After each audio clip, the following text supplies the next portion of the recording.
So বন্ধুরা, বাঙালির 12 মাসে 13 পার্বণ, আর এই 13 পার্বণের মধ্যেই কিন্তু অন্যতম হচ্ছে সরস্বতী পুজো। হ্যাঁ বন্ধুরা, আর সরস্বতী পুজোর নামটা শুনলেই আমাদের মনে যেই জায়গাকার নাম সবার প্রথমে আমাদের মনে চলে আসে সেটা হচ্ছে অম্বিকা কালনা। আর আজকের এই ভিডিওতে আমি আপনাদেরকে অম্বিকা কালনার টপ 5 সরস্বতী পূজা মণ্ডপ এবং প্রতিমা দর্শন করাতে চলেছি, যাতে আপনারা যখন এখানে ঠাকুর দেখতে আসবেন তখন আপনারা বুঝে যেতে পারবেন যে কোন পুজোগুলো না দেখলে একেবারে মিস হয়ে যাবে। এবং কিভাবে আপনারা এখানে আসবেন সেটা তো জানাবই, তার সঙ্গে এবং মণ্ডপের প্রতিমা এবং মণ্ডপ দর্শন করাবো। তো বন্ধুরা চলুন বেশি দেরি না করে আজকের এই ভিডিওটা শুরু করে নেওয়া যাক। সো হ্যালো ভিউয়ার্স, বন্ধুরা আমি সৌভিক চলে এসেছি কিন্তু আজ একটা নতুন ব্লগ নিয়ে। সো বন্ধুরা আজকে কিন্তু আমি আপনাদেরকে ঘুরিয়ে দেখাতে চলেছি অম্বিকা কালনার টপ 5 সরস্বতী পূজা মণ্ডপ। তো সর্বপ্রথমে আমি আপনাদের জানিয়ে রাখি আপনারা অম্বিকা কালনা স্টেশন আসবেন কিভাবে। সর্বপ্রথমে আপনাদের বাড়ি যদি হাওড়ায় হয়ে থাকে তাহলে হাওড়া কাটোয়া লোকাল ধরে সরাসরি চলে আসুন অম্বিকা কালনা স্টেশনে। আর অথবা আপনাদের বাড়ি শিয়ালদায় হলে আপনারা শিয়ালদা কাটোয়া লোকাল ধরে চলে আসতে পারেন এখানে অম্বিকা কালনা স্টেশনে।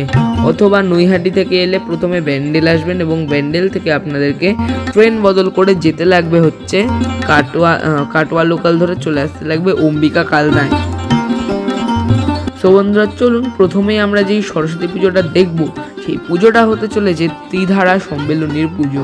প্রতি বছরই কালনার এই ত্রিধারার যেই সরস্বতী পূজা কমিটি তারা কিন্তু খুব সুন্দর মণ্ডপ এবং আলোকসজ্জা করে আমাদের উপহার দেয়। এইবারও তার অন্যথা নয়, এই বছর তাদের ভাবনায় ফুটে উঠেছে পুরীর জগন্নাথ মন্দির। সম্পূর্ণ মণ্ডপটি কিন্তু দেখতে দারুণ লাগছে। ধীরে ধীরে চলুন আমরা মণ্ডপের ভেতরে প্রবেশ করে তাদের এই বছরের মাতৃ প্রতিমা দর্শন করব।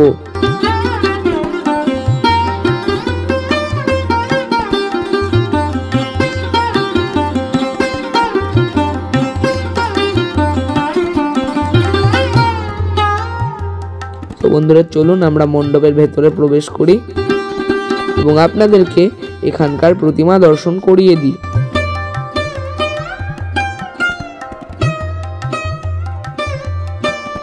সম্পূর্ণ মণ্ডপে কিন্তু আপনারা দেখতে পারবেন খুব সুন্দর প্লাইয়ের উপর ফাইবারের এবং ইত্যাদি আরো অনেক কিছুর কাজ করা হয়েছে,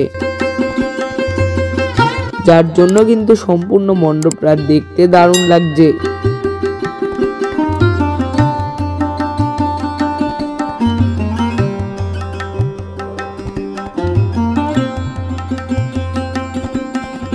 চলুন এবার আমি আপনাদেরকে আমাদের মণ্ডপের যে অভ্যন্তর এবং প্রতিমা দুই দর্শন করিয়ে দিই। মণ্ডপের ভেতরটা তো এক কথায় বলতে গেলে একেবারে অনবদ্য লাগছে, আর প্রতিমা তো কিছু বলার নেই, প্রতিমা লাগছে খুবই সুন্দর।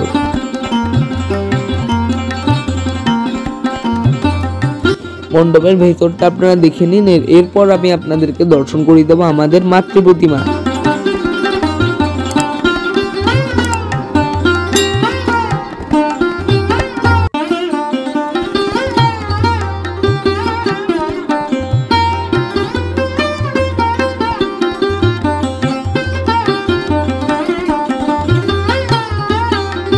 দেখে নিন আপনারা মা সরস্বতীর এই বিগ্রহটি। আর এরপরেই কিন্তু আমরা চলেছিলাম আমাদের পরবর্তী যেই পূজা মণ্ডপ সেটি দেখতে। জুবলি স্টার ক্লাবের এই বছরের পূজা মণ্ডপ দেখতে তাদের ভাবনায় ফুটে উঠেছে রামেশ্বরম মন্দির।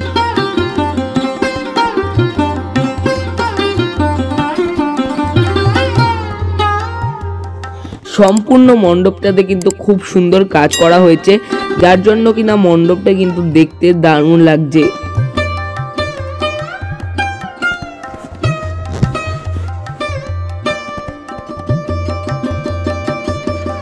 সো বন্ধুরা চলে এসেছি কিন্তু এখন ওই মণ্ডপটার ভেতরে, আর মণ্ডপের ভেতরে কিন্তু খুব সুন্দর একটি মাতৃ প্রতিমা রয়েছে। আপনারা একবার দর্শন করুন, কত সুন্দর মাতৃ প্রতিমা, মাকে কিন্তু খুব সুন্দর করে সাজানো হয়েছে এখানে।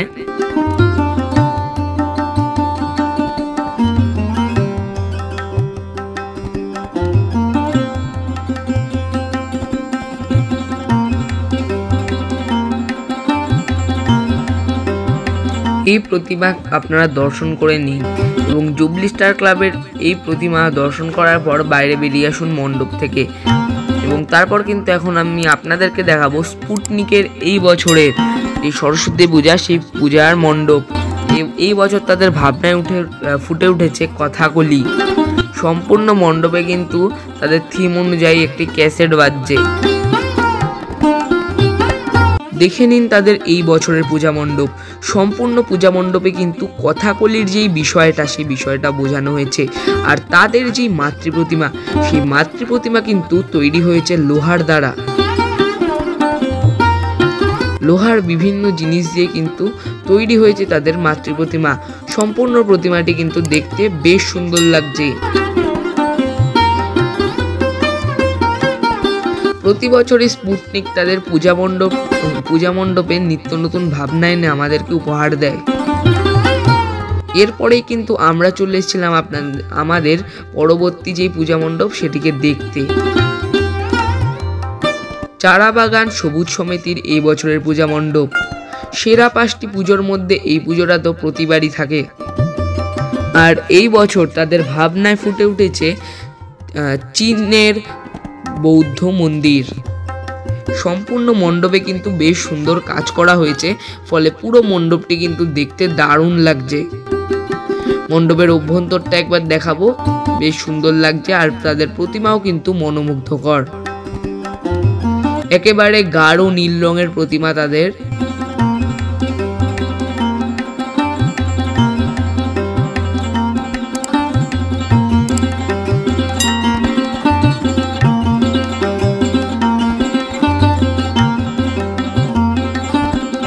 আপনারা আপনাদের চতুর্থ পুজোটা দর্শন করে নেবেন এবং তারপর কিন্তু আমি আপনাদের দেখাতে চলেছি পঞ্চম এবং টপ 5 পুজোর শেষ পুজো, ক্লাব সমন্বয়ের পুজো। এই বছর তাদের ভাবনা হচ্ছে আমাজনের জঙ্গলে অ্যানাকন্ডা। সম্পূর্ণ পূজা মণ্ডপটি কিন্তু একটি নিত্য নতুন ভাবনার সঙ্গে তারা তুলে ধরেছে এবং পুরো মণ্ডপটি কিন্তু দারুণ লাগছে। লাইটিংয়ে দেখলে কিন্তু সম্পূর্ণ মণ্ডপটা একেবারে রূপটাই পাল্টে যাবে আর দেখতে কিন্তু দারুণ লাগবে। সম্পূর্ণ মণ্ডপটা এক ঝলক আমি আপনাদের দেখিয়ে দিই।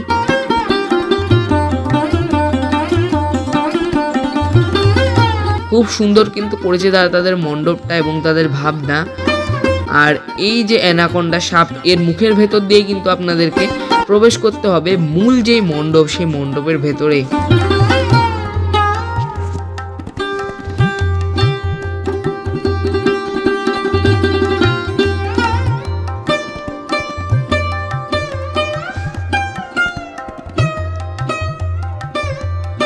দেখে নিন, এইখান দিয়ে কিন্তু আপনাদেরকে প্রবেশ করতে হবে।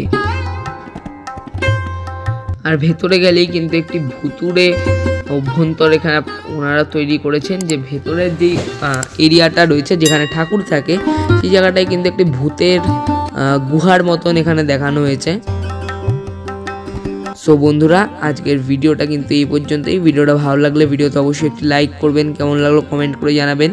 ভিডিওটা বন্ধু পরিবার আত্মীয়স্বজন সবার সঙ্গে শেয়ার করবেন। আপনি আমাদের চ্যানেল নতুন হয়ে থাকলে আমার চ্যানেল কিন্তু অবশ্যই সাবস্ক্রাইব করবেন, আমার নোটিফিকেশনটা কিন্তু অবশ্যই অন করে রাখবেন, যাতে আমাদের নিত্য নতুন আপডেটেড ভিডিও সবার আগে আপনাদের কাছে পৌঁছতে থাকে। আজকের জন্য এই পর্যন্তই। সবাই ভালো থাকবেন, সুস্থ থাকবেন। জয় মা সরস্বতী।